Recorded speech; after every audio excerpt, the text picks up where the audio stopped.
Breaking news చూస్తున్నాం. Bengaluru rave party టాలీవుడ్లో కలకలం సృష్టిస్తుంది.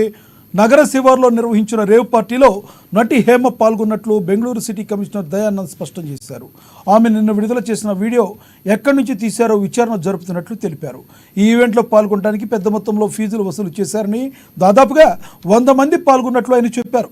ప్రజాప్రతినిధులు ఎవరూ పాల్గొనలేదని కమిషనర్ వెల్లడించారు. Sunset to sunrise victory పేరుతో నిర్వహించిన ఈ పార్టీలో పాల్గొన్న 5గురిని అరెస్టు చేసినట్లు తెలిపారు.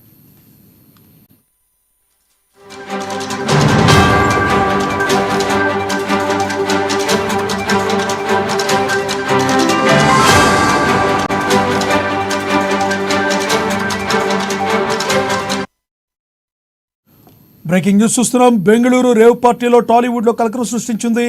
నగర శివార్లో నిర్వహించిన రేవ్ పార్టీలో నటి హేమ పాల్గొన్నట్లు బెంగళూరు సిటీ కమిషనర్ దయానంద్ స్పష్టం చేశారు. ఆమె నిన్న విడుదల చేసిన వీడియో ఎక్కడ నుంచి తీశారో విచారణ జరుగుతున్నట్లు తెలిపారు.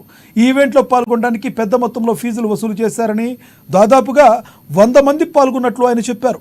ప్రజాప్రతినిధులు ఎవరూ పాల్గొనలేదని కమిషనర్ వెల్లడించారు. Sunset to sunrise victory పేరుతో నిర్వహించిన ఈ పార్టీలో పాల్గొన్న 5గురిని అరెస్టు చేసినట్లు తెలిపారు.